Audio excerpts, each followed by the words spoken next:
This man real live went online and posted that he was finna unalive 30,000 black people in Cincinnati. He was talking about the city needed some cleansing, and he was calling all of us apes. This man said that he wanted to cleanse the city of black people. This was not a joke, and this was not trolling. This should have made headline national news. The FBI arrested him. But let's be real. If this was a black person, there'd be SWAT teams, national alerts, wall-to-wall coverage. We will see everything in his background. So why isn't this being treated like a hate crime or domestic terrorism? But what's crazy is the fact that he had already had an encounter with somebody last year with a separate incident where he decapitated the lady, and he's already facing federal charges. And apparently he posted this video on Twitter, quote unquote X, saying that they need to paint Cincinnati red and get rid of all of these people. That we need to fill up the morgues and eliminate them all. Like, this is crazy. So all this is from the reaction from the Cincinnati fight. Yeah, he pissed off. He mad and he feel a type of way. A lot of people might feel a type of way, but then again, none of this would have happened if they never would have put their hands on that man. They snapped a disabled dude.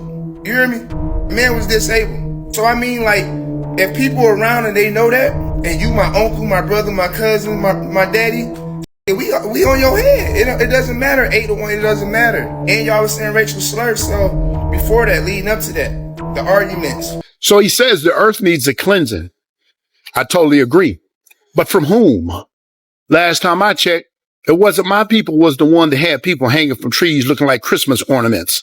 Last time I checked, my people was not the one that flooded towns, and today we enjoyed the luxury of skiing over those graves. Last time I checked, we wasn't the one that flooded people's neighborhood with crack cocaine. Last time I checked, we were not the ones that bombed people's churches. Last time I checked. This man was trying to get a little posse together to get this done. It just don't make sense to be so evil, to have that much evil in your heart. Nothing could make me that mad where I want to unalive 30,000 white people. Nothing. This world is full of things that sadly don't even surprise us anymore, and this one is no different, but that doesn't make it any less disturbing. Imagine hearing that in Ohio, a man was plotting to wipe out 30,000 of us. 30,000 black lives gone. And the worst part? This isn't just some internet troll running his mouth.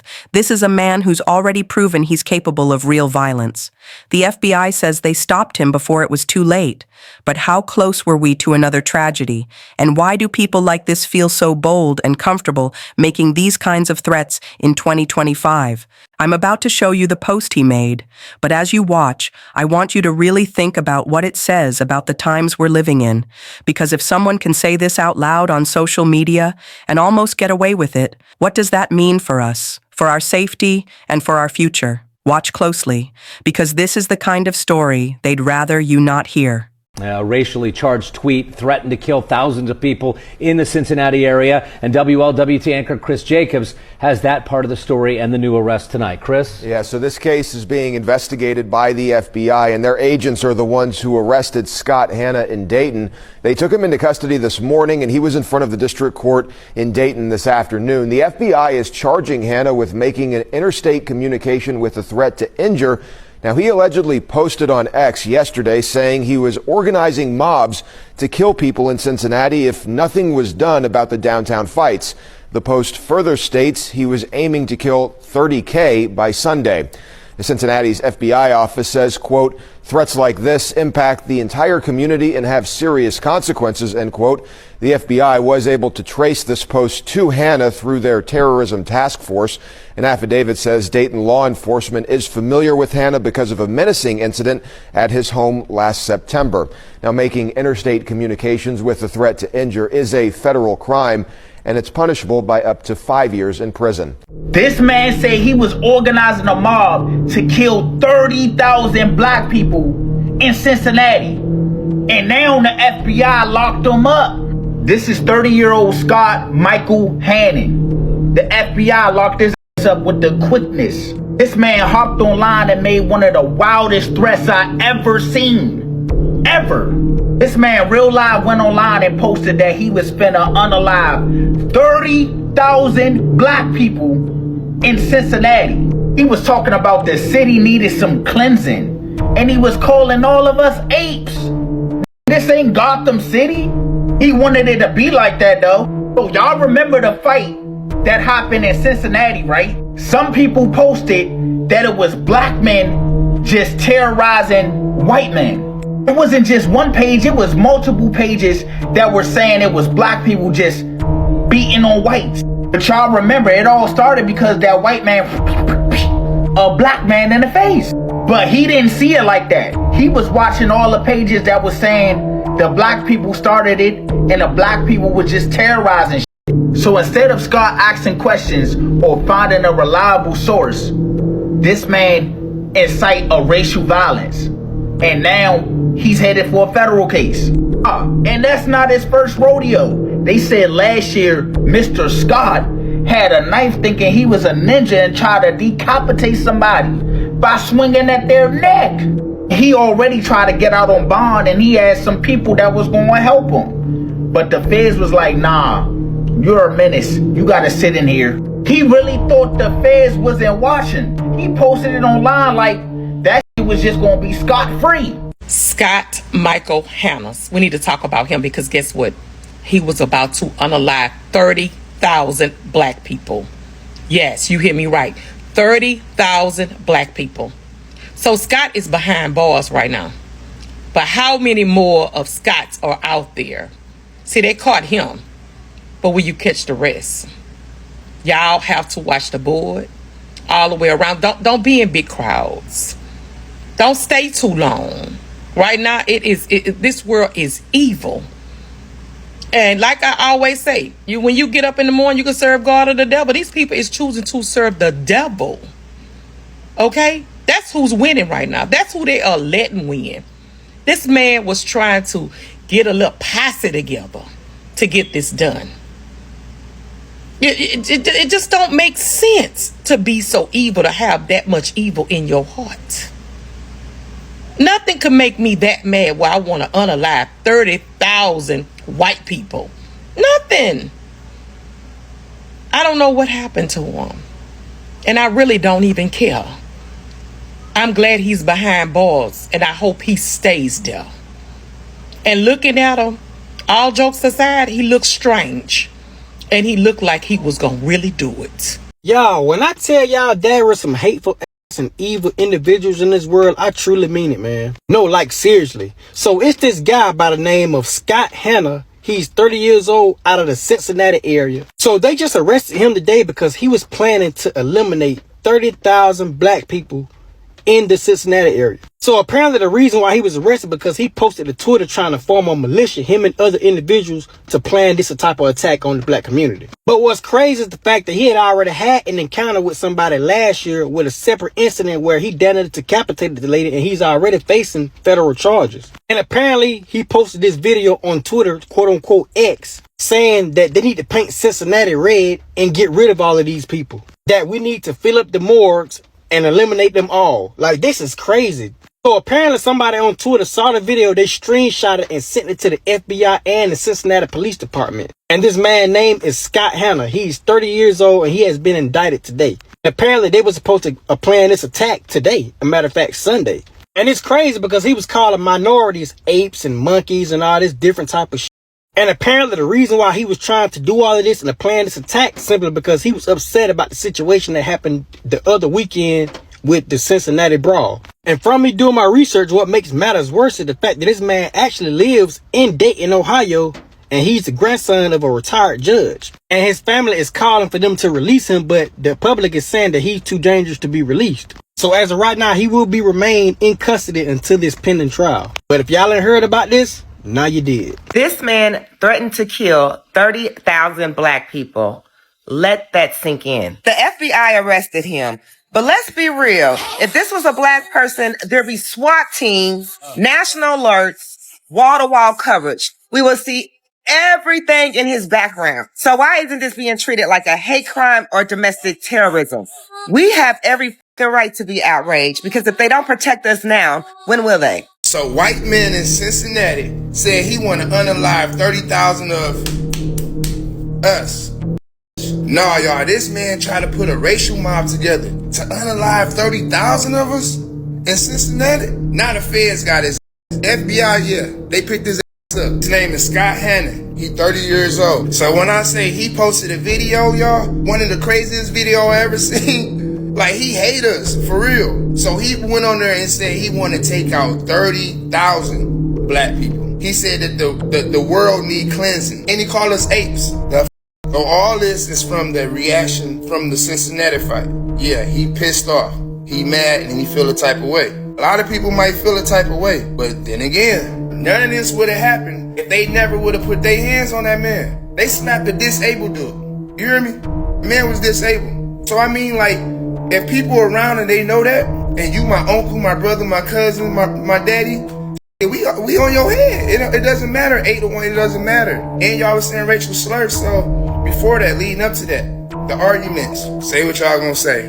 It's crazy. I'm just saying, I hope we ain't about to get to all this racist stuff and all that, man. Please, let's just stick together. Let's come in peace. This is not his first time. So they saying last year, his tried to decapitate somebody. Cut it off. Not only that, y'all, you got some people that's trying to get him out of jail. Found him out. But the feds said no. That was way too dangerous. They revoked it. Now, people that was in my comments on the video, and I know, like I said, I disagree with the jump and everything. It should be one-on-ones. I disagree with that, for real. But do y'all stand for this? Is this cool? Go do y'all search. Let's talk white privilege. You split somebody's throat partially, and now you're out making tweets about unaliving 30,000 black people. Wasn't it just the upcry when the kids in Cincinnati or the people in Cincinnati jumped on that guy for calling them the N-word? But now you guys want to sit up here and be like, oh, allegedly he made a tweet. This man had priors. This man had already partially slit somebody's throat and was able to sit at home comfortably a year later. Tell me, what makes this right? The police been out to his home 3 times in the last year. Y'all cry about this and that. I've seen so many cries. Oh, those black people jumped on that white person in Cincinnati. Oh, we need to do this. We need to do that. Now what y'all gonna do? It's always, we need to stick together under my comments when I'm telling the 92% to don't get involved when it has nothing to do with us. But I don't see y'all getting involved. I never see y'all out here fighting for us. But every time y'all want us to stand up and fight for y'all. And when I say y'all, I mean all y'all. If you ain't black, I mean all y'all. The whites, the Hispanics, everybody, the Asians. I never hear y'all making anything fighting for us. I never hear y'all speaking about when injustice is done to us. So to everybody that was under my video talking about some, oh, we all need to stick together. When we gonna stick together then? When? So he says he wants to unalive 30,000 black people or brown people, or people that look like me. Is that right now? So he says the earth needs a cleansing. I totally agree. But from whom? Last time I checked, it wasn't my people was the one that had people hanging from trees looking like Christmas ornaments. Last time I checked, my people was not the one that flooded towns, and today we enjoyed the luxury of skiing over those graves. Last time I checked, we wasn't the one that flooded people's neighborhood with crack cocaine. Last time I checked, we were not the ones that bombed people's churches. Last time I checked, we were not the ones that sick police dogs and turned fire hoses on the innocent group of people who just wanted freedom. Last time I checked. So who does the earth really needs cleansing from now? Last time I checked, it damn sure wasn't people that look like me. See, the only problem that we are as a people in this country mainly and abroad is to ourselves. We don't really go about messing with nobody else unless they mess with us. Now, right is wrong and wrong. And they said this whole thing started over, somebody getting jumped or whatever, right? But they slapped the person that was handicapped or whatever. Come on, bro. Like, I don't care who you are. I don't agree with jumping nobody, but let me say this. If it's my brother, my sister, my kids, my mama, my wife, anybody, bro, you getting these hands. We gonna whoop that. You already know what it is. You know what I mean? And then last time I checked, certain groups of people didn't have no problem with it being 10-on-1. Now, did they? That's all I'm saying. Once again, this video is strictly for entertainment and educational purposes only. But if you want to do a cleansing, let the cleansing start at home first. Bless up. Zion out. Look, if you seeing this message, you need to share it right now. So a white T-man threatened to kill 30,000 black people, and it ain't no news coverage, and ain't nobody gonna talk about it. The news covered the station and won't even say it was black people he was talking about. Yes, I know he's arrested, but you think we ain't gonna talk about this? Every time it got something to do with black people getting hurt, all of a sudden the news decides not to touch it. But let it been a white T person. They would have had helicopters, a white T Amber Alert. My name is Keem. I do motivational content on TikTok, but I gotta talk about this. This man threatened to kill 30,000 black people. A white T-man. I mean, you can see his picture right here. 30-year-old Scott Michael Hanna from Dayton, Ohio. He went on X and posted that he was organizing mobs to kill 30,000 black people. Y'all heard me right? 30,000 black people. He wanted to paint the city red with black people. This man said he wants to cleanse the city. Unless white people stood up with him and joined him. Well, he ain't stopped dead. This man said every racial slur you can think about and even call us apes. He was gunning for genocide-level violence. Craziest part about this, he's already known by authorities. September of 2024, he threatened to decapitate a woman, swung a full-size sword to her neck, causing partial decapitation. And that man was still out here walking free. Let that have been a black person now, he would have sent out the National Guard. You know what the craziest part about this situation? Every time there's a threat against black people, it always gets silenced. Nobody stands up for it. Nobody says anything. News won't even cover it. And when they do, they say people. They won't dare let it come out their mouth and say that he was saying that to black people. That he specifically said in his post, black people, apes. But they not gonna report it like that. They just gonna sweep it right under the rug. But let it have been a black person that said it, the whole National Guard from DC would have been here. Every army, news coverage would have covered the story. This message right here is to all black people. Everything to keep getting swept under the rug. I know everybody's waiting to see what's gonna happen to them. I don't even see the point of waiting. We already know what's gonna be. It's not right. It ain't never gonna be right, but they gonna keep doing it. The real question I wanna ask right now, what are they really scared of? Believe it or not, it's a reason why they keep taking everything away from us. It's a reason why they're not covering our story. It's the reason why nobody's speaking about it. Cause whatever they doing in the dark wasn't supposed to come in light. But unfortunately, we got social media. So somehow we got some type of voice. All I'm saying is we need to use it. I really think he got locked up because he got caught. I think he just exposed something that wasn't supposed to be exposed too soon. I don't know. Tell me what y'all think. And if nobody told you, remember Chemo told you? When y'all gonna get tired of them trying to bury every single thing that affects black people? But I want y'all to listen to this because this gets crazy as well. Because why was this guy even out? It says that Hanna, the FBI said, has had previous run-ins with local law enforcement. Documents show police responded to his home in September 2024 in reference to a reported menacing. While on their way, Hanna called dispatch and asked to speak with a detective, telling them that if they weren't going to charge a specific person, he was going to cut her head off.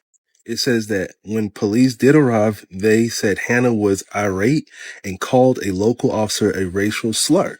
That cop must have been black. Making an interstate communication with a threat to injure is punishable by up to 5 years in prison. Hanna is scheduled to appear in U.S. District Court Friday afternoon. And here's a picture of this menace to society. This person that is a threat to our community. My question is, where is Vice President BDv&x, his brother, or even the police chief to give a statement, to get on national TV and let us know what happened? You feel what I'm saying? Like, I know where this stems from, right? But to come back and be like, yo, I'm going to take out 30K black people. Don't you think that, something's not adding up here, right? You can't shame one group and not shame the other. Wrong is wrong. Am I not correct? But all of a sudden, everybody that wanted to talk about the Cincinnati brawl, they're all just quiet. I tell you. Some people just, they cease to amaze me. Now let's keep it all the way real for a minute. We've all seen how they move when the situation fits their narrative. Remember last week when that incident went down in Cincinnati? Some Russian dude they thought was white slapped one of our brothers, and he got slapped back. Not once, but more than once. What happened then? Oh, the cameras were everywhere. News trucks parked on the block. headlines on every local station. They had full press conferences. Officials were making statements like it was the event of the century. Social media lit up with the story. They treated it like it was some huge public safety crisis. But now, here we are, talking about a man, Scott Hanna, who literally went online and publicly called for the slaughter of 30,000 Black people. That's not an exaggeration. That's not a misunderstanding. That's his own words, in writing, for the world to see. And what do we get? Silence. No national headlines, no round-the-clock coverage, no presidential press conference saying, this is unacceptable and we have to protect Black lives. You think Trump gonna stand at a podium and condemn this the way presidents condemn other acts of violence? They're not going to do that. And you know why? Because our lives don't get treated with the same urgency, period. And that's not just me being emotional. That's history. That's America. Our ancestors lived this. Every generation of Black folks in this country has seen this exact double standard. We've seen how a small fight between two people in our community can be turned into a national conversation about Black violence and Black crime. But when violence is aimed at us, when the threat is against thousands of Black lives, suddenly it's quiet. Suddenly it's just a local matter. Suddenly it's just one crazy guy. Nothing to see here. That's the way the system has always worked. Our pain is local, their pain is national. And so here's the takeaway, family. We have to pay attention. We can't let stories like this slip under the radar, because the mainstream media sure isn't going to keep them in front of us. We have to talk about them. We have to share them. We have to hold people accountable. Because if we don't, these threats keep getting swept under the rug until the next one happens, and the next one, and the next one. They may not value our lives the way they value others, but that doesn't mean we can't value each other. That doesn't mean we can't demand better. We've been here before, and sadly, we'll be here again. But the more we speak out, the more we shine a light on it, the harder it gets for them to pretend this kind of hate doesn't exist. So yeah, maybe to some people this is just another crazy headline, but to us, this is real life, and real lives were at stake. Don't forget that.